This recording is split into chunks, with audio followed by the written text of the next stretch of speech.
பராபவம். விந்தியமலைக்கு தெற்கே உள்ள நமக்கெல்லாம் பராபவம் என்ற பெயருடைய வருஷம். இங்கே அரசர்களுக்கு ஓரளவுக்கு கஷ்டம் நீங்கும், காய்கறிகளும் தானியங்களும் நன்னா விளையும், நல்ல மழை பெய்யும் என்பதாக இந்த வருஷத்துடைய ஷார்ட் படம். அதுக்கப்புறம் பார்த்தா ஒவ்வொரு இப்போ நம்ம லோக்கத்தில் எப்படி ராஜா மந்திரி ஒவ்வொரு டிபார்ட்மெண்ட்டுக்கு ஒரு மினிஸ்டர் இருக்கிற மாதிரி பகவான் என்ன பண்ணியிருக்காங்கன்னா ஒவ்வொரு வருஷத்துக்கு ஒரு கிரகங்களில் ஒவ்வொரு தேவதையை ஒரு டிபார்ட்மெண்ட் பார்த்துக்க சொல்லியிருக்கான். அதை பார்க்கணுன்னா இந்த வருஷத்துக்கு ராஜா குரு, மந்திரி செவ்வாய். எப்படி இதை ஈஸியாக கண்டுபிடிக்கலாம் அப்படின்னு கேட்டால், திருப்பி வருஷ பிறப்பு என்னைக்கு வரதோ அது என்ன கிழமையோ அவர் தான் ராஜா. தமிழ் வருஷ பிறப்பு என்னைக்கு வருதோ அந்த கிழமைக்கு உள்ளவன் தான் மந்திரி. இது ஈஸியாக எல்லாரும் புரிஞ்சிக்கலாம். திருப்பி வருஷ பிறப்பு வியாழக்கிழமை வந்திருக்கும் ஞாபகம் இருந்தாலும் நம்ம யோசிக்கலாம்.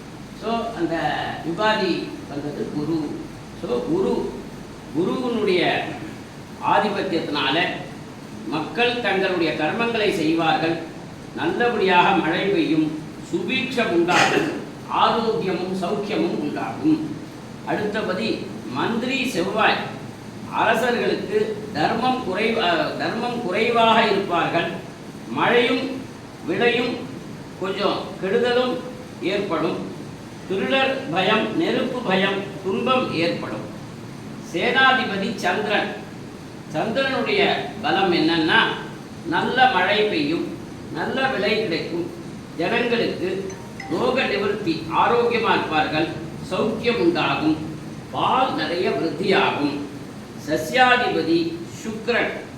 அதாவது வெளுப்பு தானியங்கள் இவையெல்லாம் நிறைய விளையும். ஏன்னா சுக்கிரன் வெள்ளையா இருக்கிறான், ஸ்வேத வர்ணம், ஸ்வேத சத்திரம்னு சொல்லக்கூடியதான சுக்கிரன்.